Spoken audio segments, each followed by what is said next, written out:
Hawke's Bay Regional Council was really lucky in being one of the first councils to receive regional coverage of our LiDAR, or our digital elevation model, that helped us understand our landscape.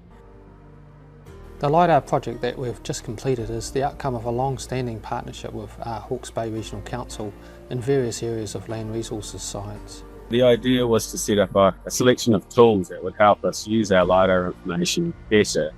My colleagues and I have been working on a project looking at how we can use LiDAR to better understand erosion and sediment in the Hawke's Bay region. We're using digital elevation models, which are produced from LiDAR information and give us a higher resolution and better understanding of the topography, that is the shape of the landscape, which is really important because when you're wanting to model erosion and sediment loads in rivers, you need to understand the shape of the landscape. Part of the work we've done in Hawke's Bay is to upgrade several existing layers that we produced some years ago before the availability of LiDAR information. One of those layers focused on rainfall-triggered shallow landslides. This could help Hawke's Bay Regional Council better target its tree planting to maximise their effectiveness. We've also upgraded a model called CNZ, which was developed and applied in the Hawke's Bay region some years ago now to make better use of higher resolution topographic data. The upgraded CNZ makes predictions of erosion rates from different erosion processes such as shallow landslides, riverbank erosion, surface erosion, to estimate average annual suspended sediment loads in the rivers across the region. And this model is really useful for looking at scenarios related to different land management actions and how they would influence erosion and sediment rivers, and also for considering climate change impacts. We had various bits of digital elevation model that stitched together, but nothing at the regional scale.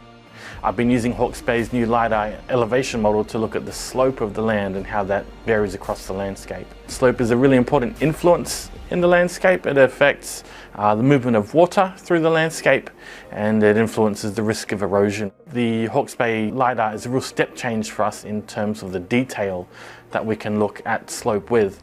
Every 5 meters or so now compared to about every 25 meters previously.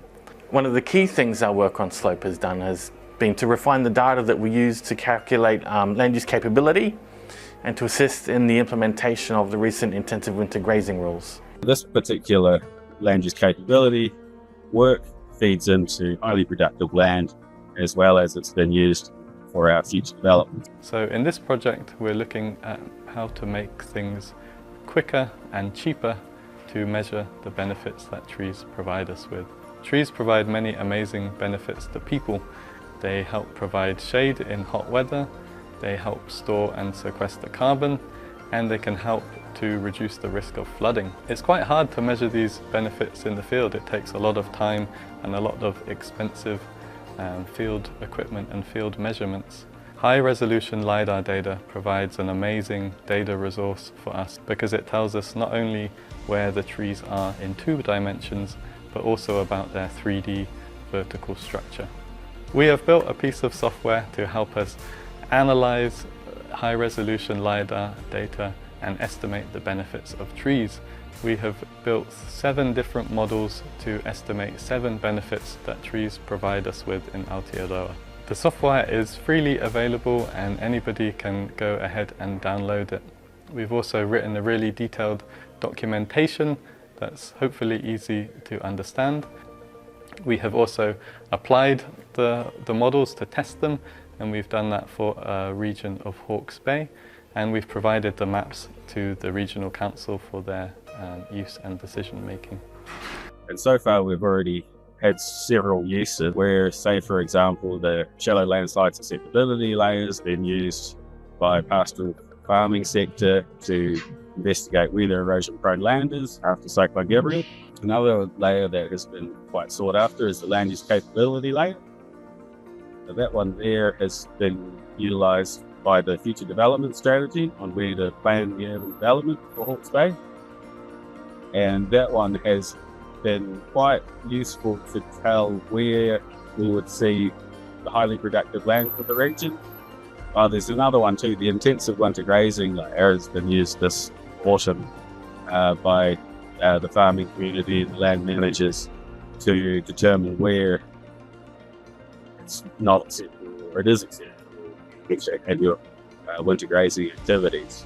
One of the real positive outcomes of this collaboration has been both for our scientists but also for the policymakers and scientists within Hawke's Bay Regional Council being able to work together in designing the projects and also during the implementation of the projects.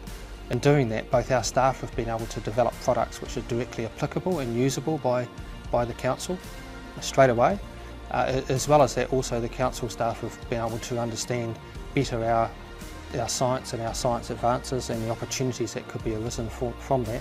It was great to be able to partner with Manaaki Whenua as a trusted and really key organisation in this area.